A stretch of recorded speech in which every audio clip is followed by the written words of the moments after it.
الحمد لله رب العالمين والعاقبة للمتقين والصلاة والسلام على سيد المرسلين وعلى آله وأصحابه أجمعين أما بعد أعوذ بالله من الشيطان الرجيم بسم الله الرحمن الرحيم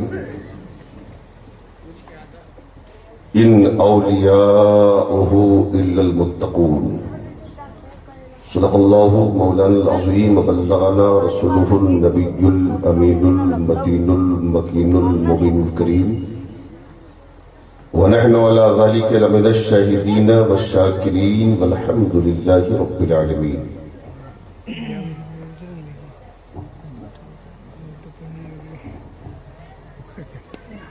ایفائے عہد کے لیے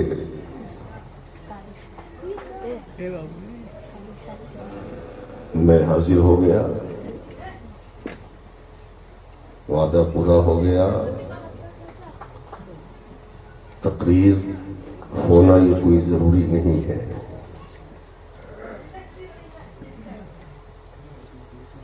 وقت ایسا ہے کہ وقت شاید کہ میرا خطاب آپ پر گرا گزرے، آپ یہ سوچیں کہ یہ کیوں کھڑے ہو گئے، لیکن آپ ٹینشن نہ لیں. ہم آنکھ بند کر کے تقریر نہیں کرتے، ہم آپ کو زیادہ پریشان بھی نہیں کریں گے، زیادہ ٹینشن بھی نہیں دیں گے، کیونکہ یہ آخری وقت ہے. سلام پڑھا جانا چاہیے تھا، لیکن بزرگوں کا حکم ہوا کہ چند منٹ، تو بس چند منٹ ہی میں کچھ بول ہی دیتا ہوں. آپ ارشاد ہو، ٹینشن کہاں ہے اس میں؟ درود پاک پڑھیے. اللہم صلی علی سیدنا و نبینا و حبیبنا مولانا محمد بارک وسلم صلی اللہ علیہ صلاۃ و سلام علیک یا رسول اللہ صلی اللہ تعالی علیہ وسلم. ابھی شاعر اسلام حضرت شاہ نواز حسان صاحب نے وہ ایک شعر پڑھا حضرت امیر خسرو کے تعلق سے.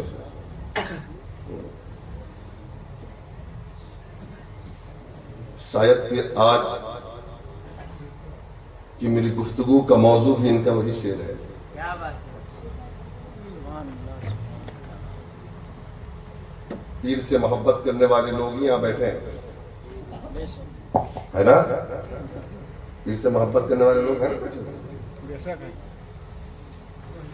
اب ہم دکھلاتے ہیں کہ آج کا مرید کتنی محبت کرتا ہے اور کل کے مرید کتنی محبت کرتے تھے اپنے پیر سے. چھٹی شریف کا بھی موقع ہے، عرس مظہری میں آپ شرکت کر رہے ہیں اور فیضان سرکار سلگاہی سے مالا مال ہو رہے ہیں. ہم آپ کو مبارکباد پیش کرتے ہیں کہ آپ تشریف لائے اور ابھی تک بیٹھے. حضرت امیر خسرو حضرت محبوب الہی کے موردین تو بے شمار تھے، لیکن کیا بات تھی کہ امیر خسرو کے بارے میں فرمایا کہ اگر شریعت اجازت دیتی ایک ہی قبر میں دفن ہونے کی تو میں اور خسرو ایک ہی قبر میں ہوتے. بے شک حق ہے. بہت کم مرید ایسے ہوتے ہیں جن پر پیر کو ناز ہو، سبحان اللہ سبحان اللہ. اور پیر کو ناز اس مرید پر ہوتا ہے جو مرید نہیں اپنے پیر کی مراد بن جاتا ہے. حق ہے. امام احمد رضا اپنے پیر کی مراد تھے، بے شک. امیر خسرو اپنے پیر کی مراد تھے. بے شک حق ہے. اور کوئی اتنا اونچا مقام یوں ہی حاصل نہیں کرتا، بے شمار قربانیاں دینی پڑتی. بنگال فتح کر کے آ رہے تھے حضرت امیر خسرو، راستے میں ایک مسافر خانہ ملا رات کا سناٹا ہے، ہر طرف اون کا عالم ہے. ایک جگہ پڑاؤ ڈالا اور اچانک رات میں نیند کھلی، اور جب کھلی تو کہنے لگے بوئے شیخ می آیت، سبحان اللہ سبحان اللہ مجھے پیر کی خوشبو آ رہی ہے. سپاہیوں نے کہا حضور کدھر؟ دلی دور ہے سرکار، دلی دور ہے، پیر کی خوشبو کہاں؟ لیکن امیر خسرو ہے، دیوانگی میں کہتے جا رہے، اور دیوانگی میں کہتے کہتے اس مسافر خانے کی طرف دوڑے جو سامنے تھا. پیچھے پیچھے سپاہی بھی دوڑے. دوڑتے دوڑتے مسافر خانے کے ایک حجرے میں پہنچے. اب پہنچنے کے بعد اچانک مسافر کو جگایا. اے جاگ! لوگوں نے کہا کیا حضرت، کیوں اس پریشان حال کو پریشان کر رہے ہیں؟ کہا بوئے شیخ میں آئے. بوئے شیخ میں آئے، میرے پیر کی خوشبو یہیں سے آ رہی ہے. جگو جگہ آنکھ ملتے ہوئے کہا بول کہاں سے آ رہا؟ کہا دلی سے. کہا کن سے مل کے آ رہا ہے؟ کہا محبوب الہی سے. کہا کچھ ملا ہے؟ کہا کچھ ملا ہے؟ کہا بیٹی کی شادی کرنی تھی، غریب تھا، سماج جینے نہیں دیتا. تو بیوی نے کہا پیر کے پاس جا، کچھ مل جائے گا، بیٹی کی شادی ہو جائے گی. کئی روز تک پڑا رہا. جب جانے لگا تو پیر نے یہ ٹوٹا ہوا جوتا دے دیا. ٹوٹا ہوا جوتا، پیر نے ٹوٹا ہوا جوتا دے دیا. اب اس ٹوٹے جوتے کی قیمت وہ غریب کیا جانے، یہی تو لے کے چلاؤ. بس اب کیا بتاؤں پیر کی کہ بیٹی کی شادی ہوگی کہ نہیں، اتنا کہنا تھا. کیا دکھانا جوتا؟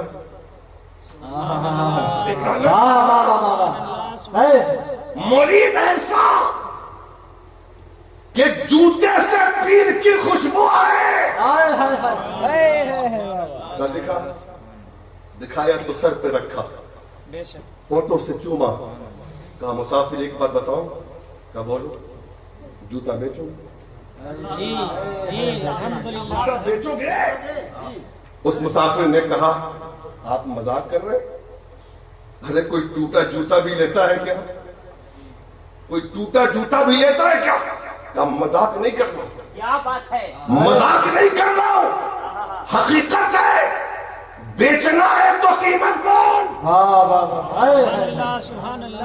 کہا ایک تو آپ خرید رہے ٹوٹا، اور پھر میں اپنی زبان سے بولوں قیمت؟ میری ہمت کہاں؟ کہا نہیں بولے گا. کہا نہیں، آپ کو جو دینا ہو دے دو. امیر خسرو نے کہا میرے پاس سفر میں اس جوتے کی قیمت نہیں ہے. نہیں ہے. کہا کتنا ہے؟ کہا بس 5 لاکھ سونے کے سکے ہیں. 5 لاکھ سونے کے سکے فی الوقت میرے پاس ہے، یہ ابھی لے لو. دلی آنا، پتہ نوٹ کرو، جتنا چاہو گے جوتا کی قیمت ادا کرو. اللہ اللہ اللہ.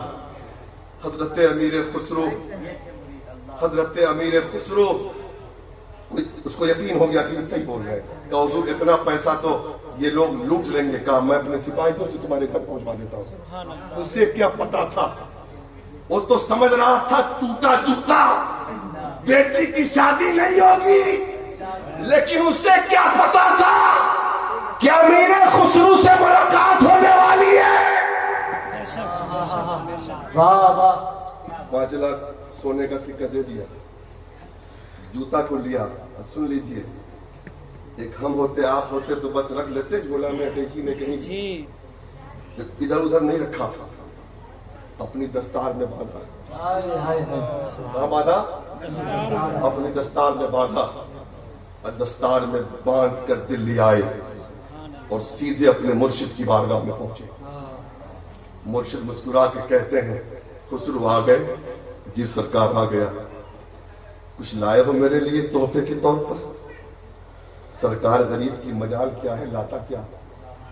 کچھ تو لائے ہو گے. تو اتار دیا اپنی دستار کا، حضور یہی تحفہ ہے. حضرات یہی تحفہ ہے. چادر پوشی کی تیاری ہو رہی ہے. عزیز محبوب الہی نے تو کہا ارے اس جوتے کو تو میں نے فلاں غریب مرید کو دیا تھا، تمہیں کیسے ملا؟ کہا حضور خریدا ہے. خریدا ہے کتنی قیمت میں؟ کہا 5 لاکھ سونے کے سکے. اب دیکھیے ناز برداری. پیر صاحب کہتے ہیں اتنے کم میں خرید لیا خسرو، اتنے کم میں خرید لیا خسرو، اتنے کم میں. اللہ اللہ رونے لگے. امیر خسرو قدموں پہ سر رکھ دیا. سرکار سفر میں تھا، پیسے نہیں تھے، جتنا تھا دے دیا، پتہ نوٹ کرا دیا کہ دلی آنا تو منہ مانگی قیمت لے کے جانا. جب اتنا کہا امیر خسرو نے، محبوب الہی فرماتے ہیں امیر خسرو اتنی محبت کرتے ہو مجھ سے، اتنا پیار ہے مجھ سے تمہیں، سرکار بیان نہیں کر سکتا. الفاظ میں طاقت نہیں کہ آپ سے محبت کو بیان کر سکے. اسی وقت محبوب الہی نے کہا تھا کہ اگر شریعت اجازت دیتی تو نظام الدین اور امین خسرو ایک ہی قبر میں ہوتے. اور محبوب الہی نے فرمایا جو میری بارگاہ میں آنا چاہتا ہے پہلے خسرو کی بارگاہ میں حاضری دے. جو وہاں حاضری نہیں دے گا اس کی حاضری مکمل نہیں. حضرات 2 منٹ کی آخری بات ہے، اگر سن لیں تو کرم، سن لیں. 2 منٹ کی آخری بات ہے. چونکہ چھٹی شریف کا موقع ہے، وقت ایسا نہیں ہے کہ خطاب ہو اور چادر پوشی کی تیاری ہو رہی ہے. حضرات پیر اور مرید کی بات آئی ہے تو اسی پر بات ہو جائے. 2-3 منٹ کی. سرکار غریب نواز سلطان الہند عطائے رسول جب ہندوستان میں تشریف لائے، نیا نیا انہوں نے کپڑے کا خیمہ لگایا. غور سے سننا، بس پیر سے محبت کا دعویٰ نہیں کرنا چاہیے، سچی محبت کرنی چاہیے، تب جا کے پیر کا فیض ملتا ہے. سمجھ رہے ہیں؟ تو حضرت غریب نواز نے جب خیمہ لگایا تو اس خیمے کے سامنے سے ایک نوجوان ہندو لڑکا ہر دن گزرتا تھا. عصر کے بعد تو دیکھتا کہ مسلمانوں کا بابا روز سسکیاں بھر کے روتا ہے. روز کیا کرتا ہے؟ روتا ہے. روتے روتے پریشان ہے. ایک دن اپنی ماں کے پاس گیا، اس کے باپ کا انتقال ہو گیا تھا. امی جان یہ مسلمانوں کے بابا کو ہوتا کیا ہے؟ روز روتا ہے. کیا بات ہے روتا ہے؟ جا کے پوچھ لے کیوں روتا ہے. وہ ایک دن پہنچا، بابا بتاؤ روتے کیوں ہو؟ کہا پیر کی یاد میں روتا ہوں، مرشد کی یاد میں روتا ہوں. وہ نوجوان کہتا ہے غم میں روتے تو سب کو دیکھا ہے، مصیبت میں سسکیاں لیتے تو سب کو دیکھا ہے، پریشانیوں میں آنسو بہاتے تو سب کو دیکھا ہے. کوئی محبت میں بھی روتا ہے کیا؟ محبت میں روتا ہے کیا؟ تو غریب نواز کہتے ہیں تم کو رونا ہے؟ تم کو رونا ہے؟ کہ جی حضور میں بھی رونا چاہتا ہوں. تو اس کے لیے 2 شرط ہے. کہ ایک تو شرط ہے اسلام قبول کر لو، کلمہ پڑھ کے مسلمان ہو جاؤ، اور دوسری شرط یہ ہے کہ میرے مرید بن جاؤ. چلا گیا ماں کے پاس اور ماں کے پاس جا کے کہتا ہے امی جان ایسی ایسی بات ہے، آپ بتائیں کیا کروں. تو ماں نے کہا بیٹا جس چیز کو تو سوچ لیتا ہے وہ کر کے رہتا ہے. جب تو نے سوچ لیا ہے تو میں جانتی ہوں تو پیچھے نہیں ہٹے گا. ایسا کر ڈالا. گیا کلمہ پڑھ کے مسلمان بھی ہوا، غریب نواز کا مرید بھی ہو گیا. اب جب مرید ہوا تو نتیجہ یہ نکلا ہر لمحہ ساتھ، کھانے میں ساتھ، پینے میں ساتھ، رہنے میں ساتھ، سہنے میں ساتھ، صبح میں ساتھ، شام میں ساتھ، دوپہر میں ساتھ، جلوت میں ساتھ، خلوت میں ساتھ، سفر میں ساتھ، حجر میں ساتھ، ہر جگہ ساتھ ہی ساتھ. کئی مہینے گزر گئے. چند مہینوں کے بعد غریب نواز نے فرمایا بیٹا 3 دن کی چھٹی ہے دے. غور کیجیے گا کیا کہا؟ 3 دن کی چھٹی ہے، 3 دن کے بعد آنا. اس نے کہا کوئی بات نہیں 3 دن میں چلا جی کوئی بات نہیں. اب وہ گھر چلا گیا لڑکا مرید غریب نواز کا. وہ گھر گیا شام ہو رہی ہے. ماں نے روٹی لا کے دیا بیٹا کھانا کھانا. اللہ سبحان اللہ سبحان کھاتا تھا کھانا روز. اس دن ایک لقمہ بھی نہ کھا سکا. بے شک بے شک ماں نے پوچھا کیوں نہیں کھاتا؟ کہا پتہ نہیں اچھا نہیں لگتا. کہا کیوں نہیں اچھا لگتا؟ کہا کوئی خبر نہیں ہے مجھے. ہاں؟ اب جب رات تھوڑی گہری ہوئی تڑپ کے چھت پہ چلا گیا. جب ماں باپ بیٹا گیا تو ماں کو نیند کب آتی؟ ماں بھی گئی چھت پہ. دیکھا کہ آہستہ آہستہ سسکیاں لے رہا ہے. سبحان اللہ رو رہا ہے.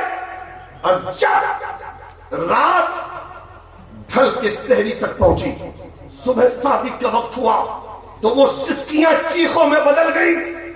بیٹا روتا کیوں ہے؟ نیند نہیں آتی؟ کہا نہیں. روتا کیوں؟ تو بیٹے نے کہا امی سبحان اللہ سبحان جلدی اللہ جا میرے پیر کے پاس. جلدی جا غریب نواز کے پاس اور جا کے کہنا تیرا دیوانہ مر جائے گا. سبحان اللہ سبحان بلا لے اپنے دیوانے کو. جدائی برداشت نہیں ہے, الگ رہنا برداشت نہیں. اس کے بعد ماں پہنچی. جب ماں پہنچی تو بتایا سارا واقعہ. تو غریب نواز نے ابھی تو 2 دن باقی, ابھی تو 1 ہی دن ہوا ہے. شام ہوتے ہوتی اس کی حالت خراب ہو گئی. وہ کہتا ہے اب میں زندہ نہیں رہوں گا. ماں دوڑتے ہوئی آئی اپنے پیر کے پاس. غریب نواز کی بارگاہ میں حضور بلا لیجئے. کہا کہ ٹھیک ہے بلا کے لاؤ. ماں کے ساتھ دوڑا آیا.